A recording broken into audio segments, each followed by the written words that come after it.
नमस्कार दोस्तों, स्वागत करता हूँ आपका अपने यूट्यूब चैनल पर। पिछले वीडियो में हमने प्रकाश के परावर्तन को देख लिया था। अब एक और नई घटना प्रकृति में हमें देखने को मिलती है। जब लाइट को हम कहीं से गुजारते हैं तो लाइट टकराकर वापस ना आकर दूसरे माध्यम में प्रवेश कर जाती है। जैसे हम किसी कांच के घर के बगल खड़े हैं और एक लेजर लाइट हाथ में लिए है।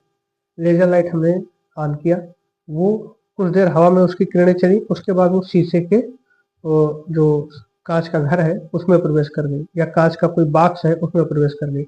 अब हमारे सामने जो घटना निकल कर आती है वो ये है कि हम देखते हैं कि वो हवा में तो सीधे जा रहे हैं, क्योंकि लेजर लाइट को हम बढ़िया से ऑब्जर्व कर सकते हैं अंधेरे में। लेकिन जैसे ही कांच कांच में प्रवेश करती है उसका रास्ता मुड़ जाता है। तो ये घटना अपवर्तन कहलाती है, यानी बेंडिंग ऑफ लाइट। हमें अब पढ़ना है।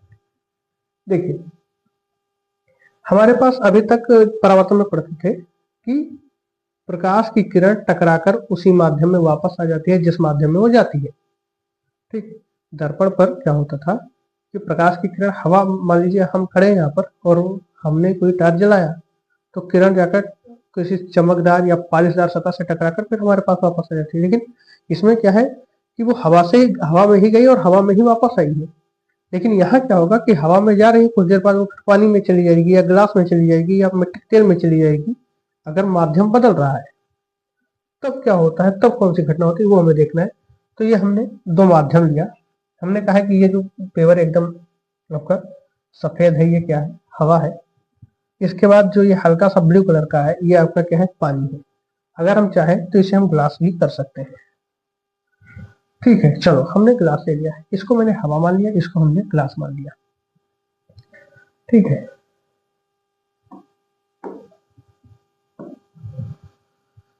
ये क्या है, आपका हवा है, ये आपका क्या है, पानी है।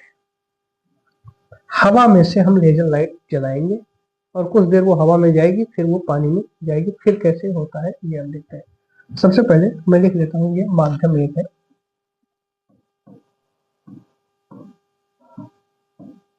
और ये माध्यम 2 है। माध्यम का मतलब समझ रहे हैं, एक बार हमने पानी ले लिया और दूसरी तरफ हमने हवा ले लिया। अब हवा से अभी तक क्या था कि पानी में ही लाइट जलाए, पानी में ही सब कुछ देखें घटना। लेकिन अब क्या है कि हम हवा में लाइट जला रहे हैं और पानी में भी उसका प्रभाव देख रहे हैं कि लाइट हवा में भी चल रही है, पानी में भी चल रही है, दोनों में क्या अंतर हो जाता है। तो देखिए, हमने माध्यम 1 माना, हमने माध्यम से 2 माना। अब अगर मैं लाइट जलाता हूं, लेजर लाइट, तो ये लाइट देखिए ये सीधे जा रही है, लेकिन जहां पर ये टकराई है उसके बाद जब पानी या ग्लास में कोई भी दूसरा माध्यम है उसमें जाएगी, तो ये क्या हो जाएगी, देखिए जाना इसे सीधे चाहिए था ऐसे, लेकिन ये इधर मुड़ गई है।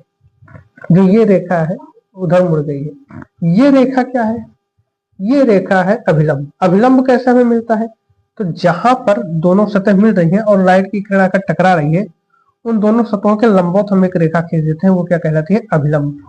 अब ये बहुत महत्वपूर्ण भूमिका निभाता है, चाहे हम परावर्तन पढ़े चाहे हम अपवर्तन पढ़े, दोनों जगह अभिलंब एक महत्वपूर्ण भूमिका निभाता है, क्योंकि अभिलंब से ही हम कोणों को मापते हैं।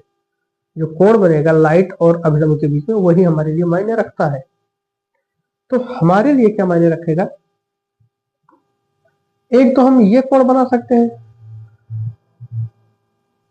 और एक हम इधर भी तो कर सकते हैं कहीं, लेकिन हम हमेशा क्या करेंगे कि लाइट और अभिलंब के बीच लेंगे। ये लाइट आ रही है और ये अभिलंब है, इसको हम अभिलंब लिख दें, अभिलंब।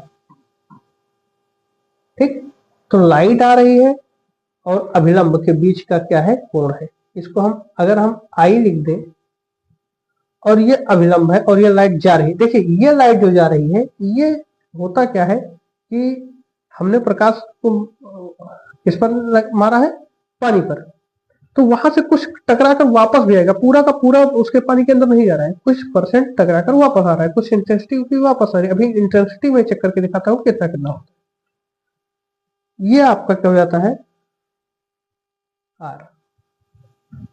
ठीक है, ये आपका आई हो गया, ये आपका आर हो गया, अभिलंब। और ये है आपका आपतित किरण।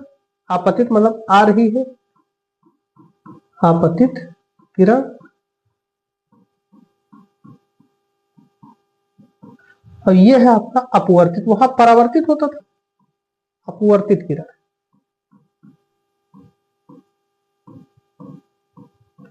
ठीक है, माध्यम दूसरे माध्यम पर प्रवेश करके वो अपवर्तित हो गई। इसी माध्यम में देखो ये जा रही, तो हम इसे क्या कह सकते हैं, परावर्तित। अभी तक हम यही पढ़ रहे थे, टकराई फिर उसी माध्यम में लौट गई, लेकिन अब क्या है, टकराने के बाद दूसरे माध्यम में प्रवेश कर गई, तो ये अपवर्तित किरण है। तो अपवर्तित किरण और अभिलंब के बीच जो कोण बनता है वो आर है, आपतित किरण और अभिलंब के बीच जो कोण बनता है वो आई है।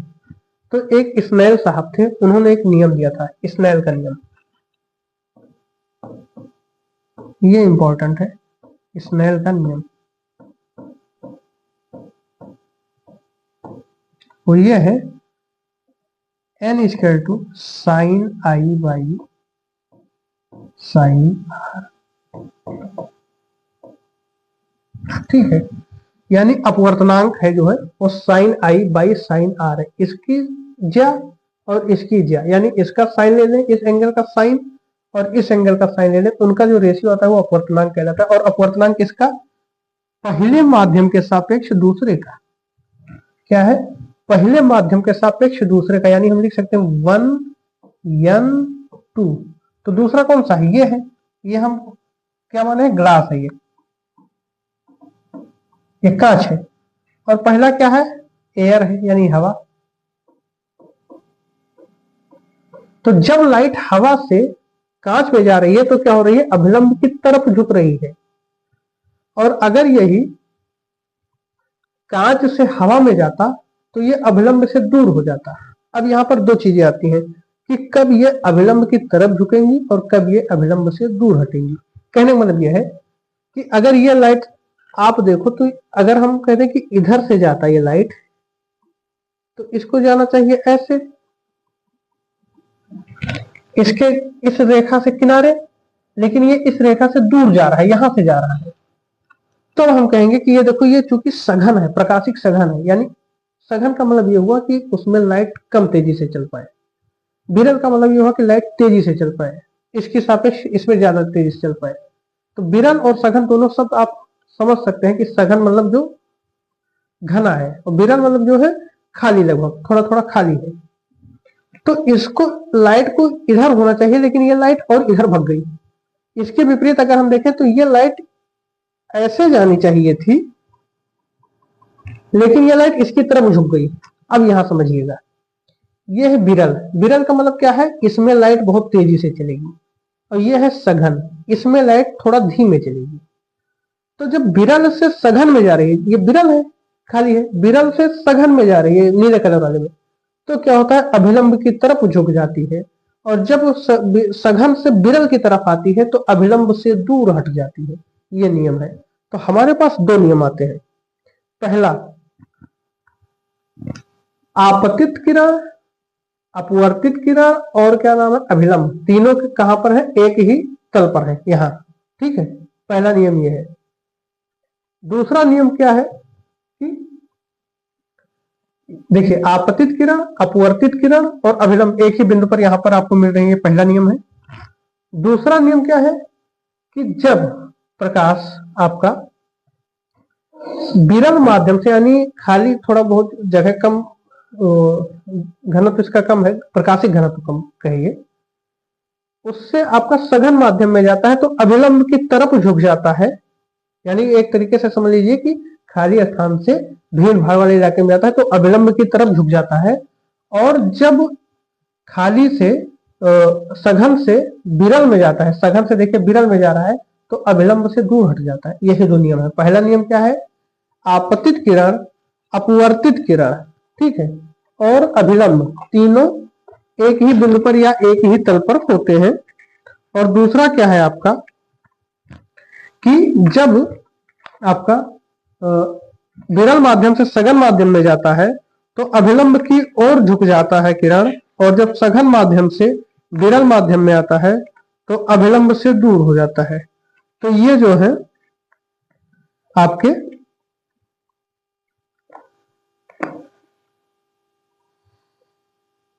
अपवर्तन के नियम है। ठीक है, इस अपवर्तन के नियम को हम दूसरे तरीके से क्या कह सकते हैं कि जब आपको लिखना होगा, तो ये तो मैंने थोड़ा बहुत थ्योरी ज्यादा बता दिया इसका। जब आपको लिखना होगा तो आपको दो नियम लिखने हैं। पहला ये अभिलंब आपतित किरण, ये आपका आपतित किरण है।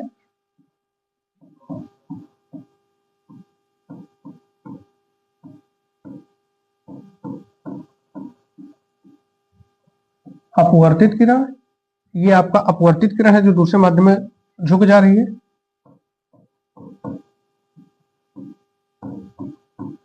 और अभिलंब, ये अभिलंब है।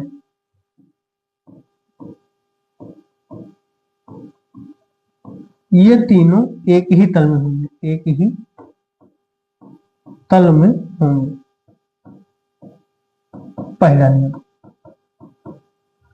दूसरा नियम हमने जो बताया कि अभिलंब से दूर जा रही है, अभिलंब के पास आ रही है, तो अभिलंब से दूर जा रही है तो उसका एंगल, अभिलंब के पास आ रही है तो उसका एंगल, इनका जो रेशियो होता है यानी n equal to sine i by sine r. ठीक है, वो अपवर्तनांक आपका कहलाता है। यही आपका दूसरा नियम है, sine i by sine r दूसरा नियम है। यही चीज को अगर मैं थ्योरी के थ्रू में कह रहा था तो ये कह रहा था कि अभिलंब से दूर हट रहा है, दूर हट रहा है इसका मतलब क्या हो रहा है, इसका एंगल चेंज हो रहा है। और ये क्या है आपका, इसका एंगल चेंज हो रहा है। इसके एंगल और इसके एंगल में, इसका एंगल जो आपका आई है और आर है, इन दोनों के साइन का जो रेशियो होता है वो अपवर्तनांक कहलाता है। ये आपका क्या है, दूसरा नियम है। तो अपवर्तन के दो नियम है। पहला नियम आपका क्या है, आपतित किरण, अपवर्तित किरण और अभिलंब एक ही तल में होंगे। और n equal to sine i by sine r, ये आपका क्या है, स्नेल का नियम है, या कह सकते हैं कि अपवर्तन संबंधी नियम है।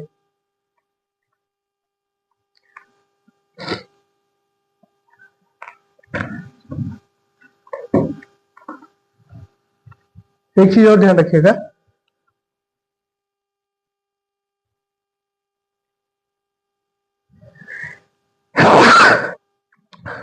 तो देखिए ये यंग जो होगा वो एक ही रंग के लिए,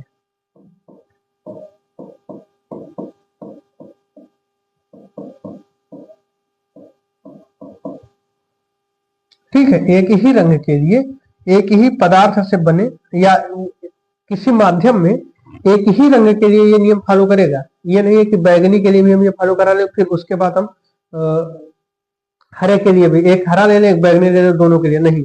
हरे का अपवर्तनांक कुछ दूसरा होगा, एक उस दूसरे माध्यम में बैगनी के लिए दूसरा होगा। तो ये आपको ध्यान रखना है। अगर आपको स्पष्ट परिभाषा अब लिखना है, ये तो आपको अपवर्तन और ये सारी चीज समझ में आ गई। अगर परिभाषा आपको लिखना है तो पहला नियम आप लिखेंगे, जैसे पूछा गया अपवर्तन के दोनों नियम लिखिए, तो पहला नियम क्या है, आपतित किरण अपवर्तित किरण अभिलंब एक ही तल में होंगे। दूसरा नियम यह है कि एक ही रंग के लिए जो माध्यम में आपका साइन आई होगा, यानी आपतित किरण जो होगा उसका कोण यानी साइन आई, और अपवर्तित किरण का अभिलंब के साथ बना कोण साइन आर, इन दोनों का जो अनुपात होगा वो नियतांक होगा और वही आपका अपवर्तनांक कहलाएगा। ठीक है, तो ये, और वो भी एक ही रंग के लिए ऐसा होगा। ठीक है, तो ये आपके स्नेल के, इसको स्नेल का भी नियम कहते हैं। ठीक है, यानी equal to sine i by sine r, Snell का भी नियम इसे कहते हैं। और ये किसके लिए, एक ही रंग के लिए अगर है तो हम चेक करेंगे। जैसे मान लीजिए ये रेड कलर है, तो रेड कलर के लिए ही ये ऐसा होगा कि sine i by sine r होगा। ठीक है, ये नहीं कि एक हम हरा ले लें और एक हम लाल ले लें, उसके बाद हम दोनों का अपवर्तनांक, अगर मैं यहाँ पर हरा ले लेता हूं तो ये चेंज हो जाएगा, उसके लिए ये चेंज हो जाएगा, क्योंकि हो सकता है कि ये टकरा, मतलब एंगल तो आपके हाथ में है कि कितने एंगल पर हमें भेजना है, लेकिन ये जो अपवर्तित होकर जो एंगल बनाएगा वो आपके हाथ में नहीं है, वो प्रकाश के और पदार्थ के गुण पर निर्भर करता है। तो प्रकाश अगर हरा ले लेंगे तो हो सकता है कि ये कम या ज्यादा बनाए, या बैगनी ले लेंगे तो कम ज्यादा बनाए, तो यहाँ पर ये साइन आर चेंज हो जाएगा, तो यन की वैल्यू चेंज हो जाएगी। तो इसीलिए अगर मैं रेड ले रहा हूं तो रेड के लिए यन निकल कर आएगा, अगर मैं ग्रीन लूंगा तो उसके लिए दूसरा निकल कर आएगा, यदि मैं येलो लूंगा तो उसके लिए दूसरा निकल कर आएगा। तो ये चीज है। ठीक है, ये आपका हो गया, बहुत ही सिंपल चीज था। अब इसमें एक आपको ये अपवर्तन समझ में आ गया। एक कभी कभी प्रश्न आता है कि यदि मैं सीधे इसको मैं सीधा अगर मैं डालूं तो क्या मुड़ेगा? तो बिल्कुल नहीं मुड़ेगा। आप देख सकते हैं ये सीधा निकल जा रहा है। जब हम अभिलंब पर सीधा डालते हैं तो ये मुड़ेगा नहीं, बल्कि एक तरीके से अगर मैं कह दूं कि आई जो है आपका वो 0 डिग्री है और आर भी आपका 0 डिग्री है, यानी एंगल इससे अभिलंब से क्या एंगल बना रहा है? आपतित किरण 0 और अपवर्तित किरण वो भी आपका 0 बना रहा है। एक चीज और देखो, ये तो हो गया आपका सघन माध्यम था, ये विरल माध्यम था। अगर मैं इसे विरल कर दूं, देखिए ये कोई एंगल पर जा रहा है, ठीक।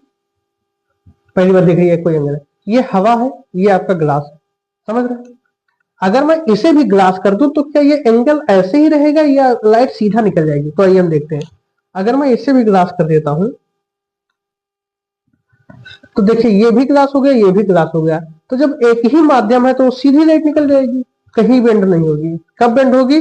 जब उसका डेंसिटी या मतलब प्रकाशिक घनत्व जो है वो बदलेगा, तब इसमें बेंड होगा ये लाइट। या फिर ये कहते हैं कि इसके सापेक्ष ये सघन होगा तब बेंड होगा, या इसके सापेक्ष ये विरल होगा तब बेंड होगा। यानी सघन विरल सापेक्ष होना चाहिए। अगर वही माध्यम है तो सीधे लाइट निकल जाएगी। अब जैसे देखिए, अगर हम ऊपर वाले को सघन कर दें, अब देखो अभी तक क्या था कि ऊपर से डाल रहे थे तो इधर घूम जा रहा था। अब हमारे पास ये सघन है, यानी ये पानी में से, पानी के अंदर मैं लाइट मार रहा हूं, तो जब जो बाहर लड़का खड़ा है हवा में, तो वो देखेगा कि लाइट यहां से आ रही है, यानी यहां से कहीं से, जबकि आप लाइट यहां डाल रहे हैं। ठीक है, अभी मैं आपको एग्जाम्पल बताऊंगा, उससे आप समझिएगा। तो जब सघन से हम विरल में लाइट का यूज करते हैं तो ये अभिलंब, देखिए ये अभिलंब है, अभिलंब से ये दूर जा रही है। और जब हम विरल से,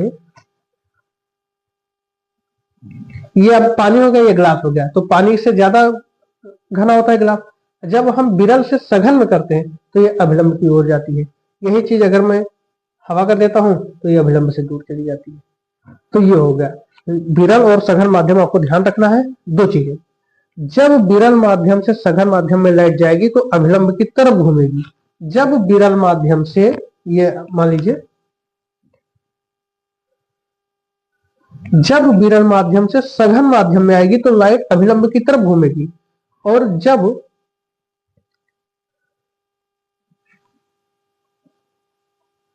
जब सघन माध्यम से विरल माध्यम में जाएगी तो अभिलंब से ये दूर जाएगी, होगी बेंड जरूर। इसकी तीव्रता होती है, देखिए जब हम सघन से विरल में डाले हैं तो 96% तीव्रता आपका, पानी से हमने लेजर लाइट जलाई तो पानी से लेजर लाइट जब हवा में निकलती है तो 96% लाइट बाहर निकलती है, जबकि 3.1% लाइट अंदर रिफ्लेक्ट हो जाती है। ये तीव्रता होती है। अच्छा, यही अगर मैं एयर का कर दूं तो एयर, देखिए ये पानी है, ये आपका क्या है? एयर है। तो पानी से जब मैं लाइट जलाता हूं तो क्या होता है कि ये ग्लास है, तो उसमें क्या होता है कि ग्लास के अंदर ही टकरा कर रह जाती है, अंदर ही ये घूम जाती है। 100% लाइट आपकी क्या हो गई? रिफ्लेक्ट हो गई, कोई भी लाइट आपकी बाहर नहीं आ रही है। इसी को अगर मैं थोड़ा सा ये कर दूं तो 4.42% रिफ्लेक्ट हो रही है, बाकी 95% आपकी लगभग मतलब बाहर निकल रही है। ये होता है तीव्र। ठीक है, तो ये हो गया आपका प्रकाश का अपवर्तन। ठीक है, अपवर्तन की घटना मैं समझ रहा हूं कि आप समझ गए होंगे कि क्या होता है। अब इसके हम न्यूमेरिकल पॉइंट को हम देखते हैं।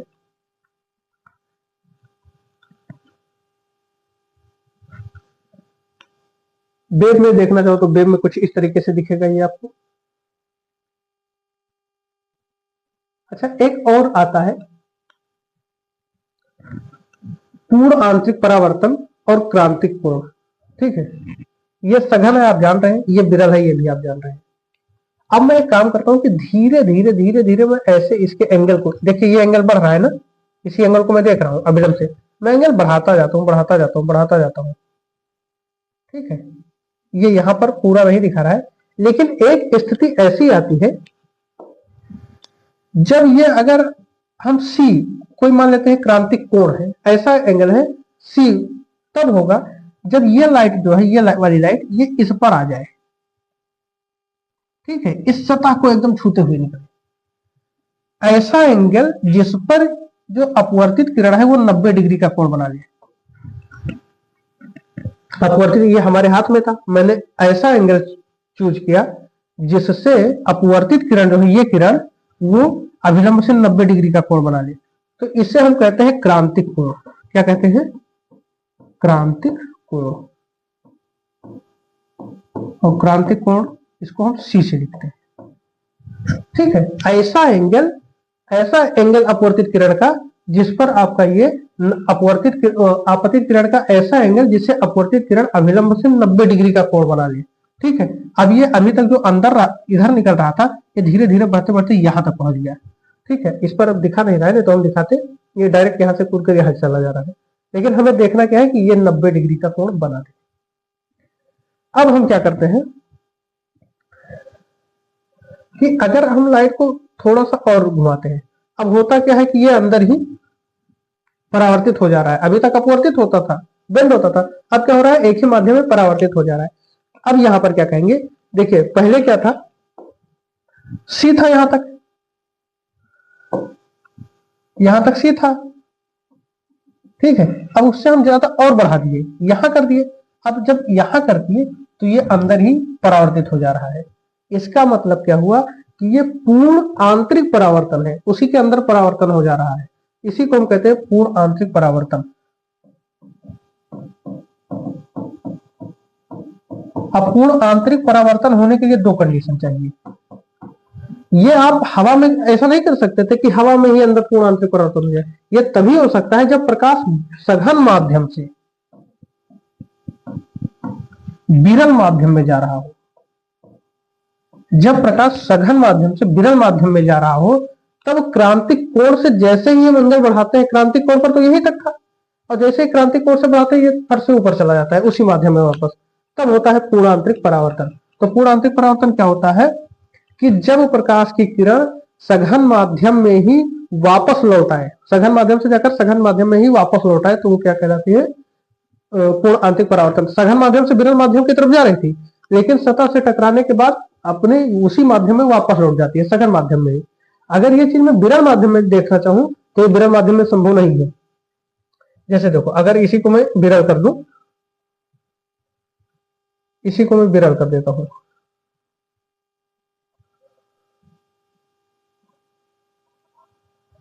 अब हम चाहे जितना हम बढ़ा दें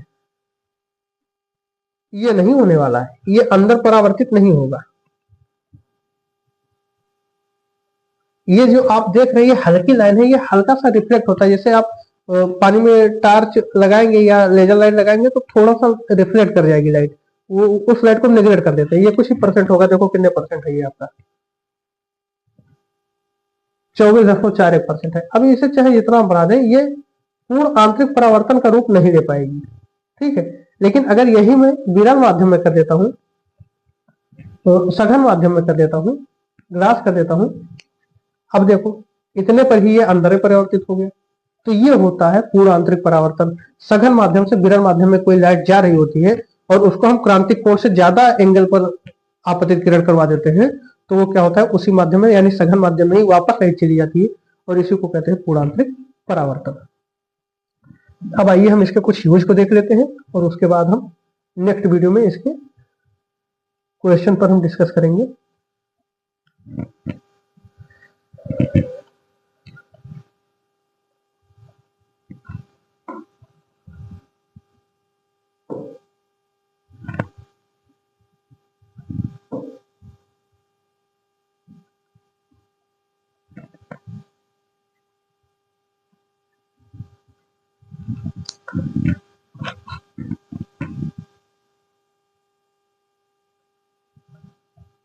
देखिए,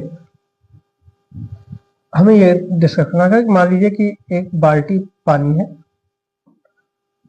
और उसमें एक पेंसिल रखी हुई है। ठीक है, कोई पेंसिल रखी हुई है। यह क्वेश्चन आता है कि पेंसिल तिरछी क्यों दिखाई पड़ती है। मान लीजिए पेंसिल रखी हुई है, अब यहां से प्रकाश चलता है। ठीक है, ये आपका क्या है? पानी है। ठीक है, अब यहां से प्रकाश आपका चलता है, प्रकाश चला यहां तक आया, यहां टकराया, हिट किया, ये आपका क्या है, सघन माध्यम। और हवा क्या है, हवा में ही तो हमारी आंखें हैं, तो हवा क्या है, विरल माध्यम। तो जब हिट किया है तो जहां हिट करेगा वहीं मैं अविलंब खींचूंगा। अब बताओ, सघन माध्यम से जब विरल माध्यम में कोई चीज जाती है, सघन माध्यम से विरल माध्यम में, तो क्या होता है, अविलंब से दूर हटती है, यानी कुछ इस तरीके से वो जाएगी। देखो कुछ इस तरीके से ये इधर जा रही थी, अब ये इधर जाएगी, क्योंकि ये अविलंब है तो जाना सीधे चाहिए था, लेकिन ये अब इधर को मुड़ गई। तो हमारी आंखें तो यहां है, ठीक है, हमारी आंख यहां है, यहां से मैं देख रहा हूं। तो इसका मतलब यह हुआ कि ये जो लाइट जा रही थी वो जाना सीधे चाहिए था। इसको ऐसे बना लो, ये जाना सीधे चाहिए था, लेकिन ये मुड़ गई। तो हमें इससे मतलब नहीं कि कहां जा रही, हमारी आंखों को कहां से रोशनी मिल रही है हमें देखना है। तो मैं देख रहा हूं कि यहां रोशनी मिल रही है, तो यहां से सीधा हम सोचेंगे कि ये वस्तु कहीं यहां पर ही है। अब ये निब जो यहां दिख रही है, वो निब हमें यहां दिखेगी, ठीक है। अब ये निब हमें यहां दिखेगी, इसका मतलब है कि इतनी ऊंचाई पर हमारे पास, मतलब हमें लगेगा कि ये इतने ही गहराई पर है, इतने गहराई पर है, जबकि ये वास्तव में इतना जैसे रहना चाहिए 5 सेंटीमीटर गहरा, तो अब हमें दिखेगा कि ये कितना है, 4 सेंटीमीटर ही गहरा है। तो ये चीज हो जाती है। यानी इसे स्पष्ट अगर चित्र हम बनाए तो कुछ इस तरीके से बनेगा। ये आपका जल है, ठीक है, ये आपका क्या है, सतह है पानी की, ठीक है। अब यहां पर एक पेंसिल रखी हुई है, अब यहां से किरण चलती है, ये हमारी आंखें हैं, यहां से किरण चली, यहां हिट की, अब यहां पर एक अभिलंब जब खींचेंगे तो ये ऐसे जाएगी, ठीक है। अब यहां से किरण चली और यहां पर है आपका, और यहां अभिलंब खींचेंगे, लेकिन ये फिर अभिलंब से ये भी दूर जाएगी, ये यहां आएगी। अब ये यहां पर आकर मिल रही है और ये भी आपकी यहां पर आकर मिल रही है, तो ये आपका निब जो दिख रहा है वो यहां दिखेगा, ठीक है, निब आपका यहां पर दिखेगा। तो क्या हुआ कि जो गहराई वास्तव में 10 सेंटीमीटर गहरा था, वो हमें अब एक तरीके से समझ लो कि 5 सेंटीमीटर की हमें दिख रहा है, तो उथला दिखने लगता है। इसीलिए हमें पेंसिल की नोक जो है या पेंसिल जो है वो हल्का तिरछी और ऊपर की ओर दिखाई पड़ती है। सिक्का अगर पानी में डाल दिए तो सिक्का भी हमें ऊपर दिखाई पड़ेगा। पानी में कोई भी चीज अगर दिखेगी तो प्रकाश के अपवर्तन के कारण क्या हो जाता है, वहां पर आपका वो चीज वास्तविक गहराई से कम गहराई पर दिखने लगती है। तो ये था आपका प्रकाश का अपवर्तन। इस पर आधारित भी हम सवाल करेंगे और उसको हम अगले वीडियो में करेंगे।